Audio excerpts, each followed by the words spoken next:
सम्पूर्णमा नमस्कार। स्वागत छ तपाईलाई आजको भिडियोमा।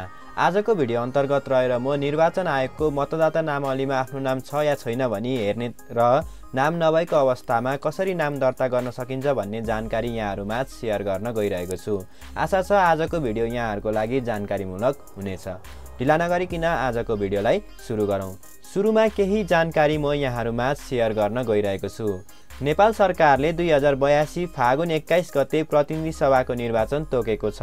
यसमा मतदान गर्न योग्य हुन मतदाता नामावलीमा नाम दर्ता गर्न आवेदन दिनको लागि 16 वर्ष पूरा भई नेपाली नागरिकताको प्रमाणपत्र प्राप्त गरेका र यहाँ भन्दा अगाडि मतदाता नामावलीमा नाम दर्ता नभएका व्यक्तिले आवेदन दिन सक्नेछन्, जसको लागि मतदाता नामावली संकलन कार्य 2082 कार्तिक 30 गतेसम्म सञ्चालन गरिने भएको छ।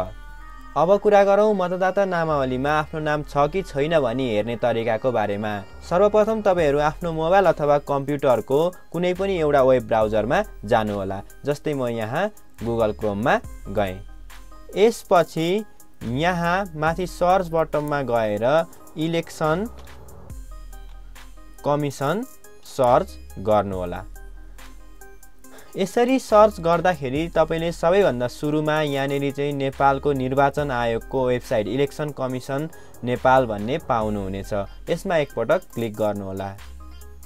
यसरी यो वेबसाइट खुल्दाखेरि तपाईले यस्तो खालको एउटा इन्टरफेस पाउनुहुनेछ र तपाईहरु चाहिँ यहाँनेरि थोरै तलतिर स्क्रोल गर्नुहोला र यहाँ मतदाता नामावली भन्ने एउटा अप्सन रहेको छ। एकपटक यहाँ क्लिक गर्नुहोला। यसरी मतदाता नामावलीमा क्लिक गरिसकेपछि 2082 कार्तिक 16 गतेसम्म 18 वर्ष उमेर पूरा हुने व्यक्तिहरुको मतदाता नामावलीमा दर्ता भएका व्यक्तिहरुको चाहिँ नामावली यहाँनेरि देखा पर्नेछ। तपाईले सर्वप्रथम आफ्नो प्रदेश छान्नुहोला। त्यसैगरी जिल्ला पनि छान्नुहोला।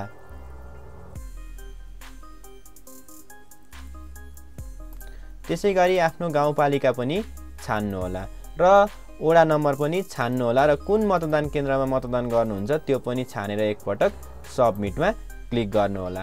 यसरी सबमिटमा क्लिक गरिसकेपछि यहाँ तपाईहरुले एउटा लिस्ट देख्न सक्नुहुनेछ र यहाँबाट चाहिँ सजिलैसँग आफ्नो नामको पहिलो अक्षरमा क्लिक गरेर चाहिँ यसरी फिल्टर गरेर चाहिँ यहाँनेरि यसरी सजिलैसँग तपाई चाहिँ मतदाता नामावलीमा दर्ता हुनुभएको छ भने सजिलैसँग आफ्नो नाम फेला पार्न सक्नुहुनेछ।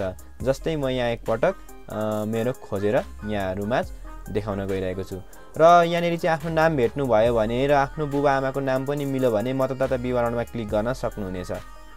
र यसरी क्लिक गरिसकेपछि तपाईले यहाँ जन्ममिति अथवा आफ्नो नागरिकता प्रमाणपत्र दुईटा मध्ये कुनै एउटा हाल्नु भयो भने चाहिँ तपाईले आफ्नो पूरा विवरण देख्न सक्नुहुनेछ। जस्तै मैले एकपटक यसरी मेरो जन्मदत्ता राखेर आई एम नट रोबोटमा क्लिक गरेर क्याप्चा भेरिफाई गरेर सबमिट गरेँ। यसरी सबमिट गर्दा चाहिँ मेरो फोटो सहितको मतदाता नामावलीको विस्तृत विवरण यहाँ देखा परिसकेको छ र यसरी तपाईले आफ्नो विवरण हेर्न सक्नुहुन्छ। र यदि तपाईको यो लिस्टमा नाम छ भने चाहिँ तपाईले सजिलैसँग नेपालको निर्वाचन आयोगबाट सम्पन्न हुने जुनैसुकै पनि निर्वाचनकोमा चाहिँ आफ्नो अमूल्य मतदानको प्रयोग गर्न सक्नुहुनेछ। यदि तपाईको नाम मतदाता नामावलीमा रहेछ भने पनि 2082 कार्तिक 30 गतेसम्मको लागि चाहिँ मतदाता नामावलीमा आफ्नो विवरण दर्ता गर्ने फारम चाहिँ खुलिसकेको छ र जसको लागि चाहिँ तपाईले सुरुमा चाहिँ आफ्नो मोबाइल अथवा कम्प्युटरबाट अनलाइन इनरोलमेन्ट गरेर सुरुमा चाहिँ अनलाइनमा फारम भरेर नजिकैको निर्वाचन आयोगको कार्यालयमा गएर सजिलैसँग बायोमेट्रिक भेरिफाई गरेर आफ्नो चाहिँ मतदाता नामावलीमा नाम पूरा गर्न सक्नुहुनेछ। जसको लागि तपाईले सबैभन्दा सुरुमा चाहिँ 16 वर्ष पूरा भएर नेपाली नागरिकताको प्रमाणपत्र लिएको हुनुपर्छ। त्यसरी मतदाता नामावलीमा आफ्नो नाम दर्ता गर्नको लागि चाहिँ सबैभन्दा सुरुमा चाहिँ मतदाता नामावली प्री रजिस्ट्रेसन र अद्यावधिक भन्ने यो एउटा अप्सन रहेको छ। यही वेबसाइटमा एकपटक यसमा क्लिक गर्नुहोला।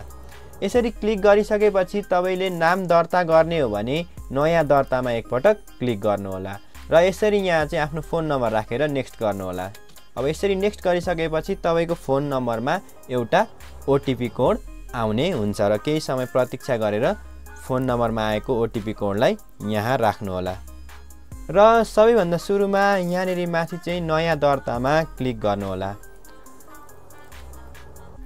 यसरी नयाँ दर्तामा क्लिक गरिसकेपछि चाहिँ यहाँनिर एउटा फारम खुल्नेछ र यहाँ चाहिँ के गर्नुपर्छ भन्ने कुराहरू चाहिँ सुरुमा चाहिँ हेर्दै जानु होला र यहाँनिर गर्नु होला। जस्तै यहाँनिर सुरुमा विभिन्न विवरणहरू भर्नुपर्ने हुन्छ, जस्तै स्थायी ठेगाना, व्यक्तिगत विवरण, नागरिकताको विवरण, अपङ्गता रहे नरहेको विवरण र आदि इत्यादि सम्पूर्ण विवरणहरू भर्नुपर्ने छ। जस्तै यहाँनिर म एकपटक सरसर्ती भरेर देखाउँछु है त। यसरी आफ्नो सम्पूर्ण विवरणहरू छान्नु होला र आफ्नो नजिकै पर्ने मतदान स्थल पनि छान्नु होला र यस्तै गरी अब यहाँ अर्को गर्दै व्यक्तिगत विवरणहरू पनि सम्पूर्ण विवरणहरू सरसर्ती भर्नु होला। अनि आफ्नो यसरी नेक्स्ट गर्दै नागरिकताको विवरणहरू पनि सरसर्ती सबै भर्नु होला। सम्पर्क स्थान र पुनरावलोकनको विवरण सम्पूर्ण भरिसकेर चाहिँ त्यसलाई नेक्स्ट गर्नु होला र अन्तिममा तपाईँले यहाँबाट एउटा फारम पाउनुहुनेछ र त्यो फारम लिएर चाहिँ नजिकैको निर्वाचन आयोगको कार्यालय, यो चाहिँ जिल्ला अन्तर्गत रहेको हुन्छ, प्रदेश अन्तर्गत रहेको हुन्छ, तपाईँले चाहिँ नजिकैको प्रदेश अथवा जिल्ला निर्वाचन कार्यालयमा गएर चाहिँ बायोमेट्रिकको प्रक्रिया पुरा गर्नु होला र यसरी तपाईँले चाहिँ आफ्नो सम्पूर्ण विवरणहरू भरिसकेपछि सजिलैसँग मतदाता नामावलीमा नाम दर्ता गर्न सुरुमाको लागि आवेदन दिन सक्नुहुनेछ।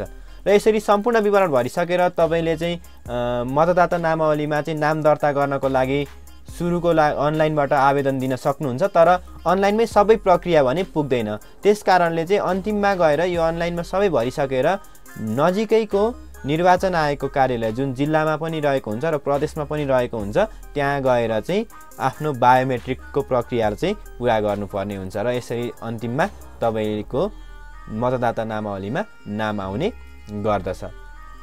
आजको भिडियो तपाईँलाई कस्तो लाग्यो? भिडियो जानकारीमूलक लागेमा एक लाइक अथवा सेयर गर्नुहोला ताकि यहाँका साथीहरूले पनि यो जानकारी सजिलैसँग प्राप्त गर्न सकुन्।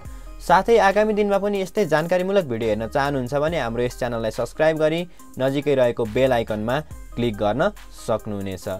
र यदि तपाईँलाई यो फर्म भरिसकेपछि कुनै त्यस्तो समस्या आयो भने चाहिँ हामीलाई तल राखेको कन्ट्याक्ट नम्बरमा सजिलैसँग सम्पर्क गरेर WhatsApp मार्फत सम्पर्क गरेर पनि बुझ्न सक्नुहुनेछ। हस् त, आजको लागि यति नै, धन्यवाद।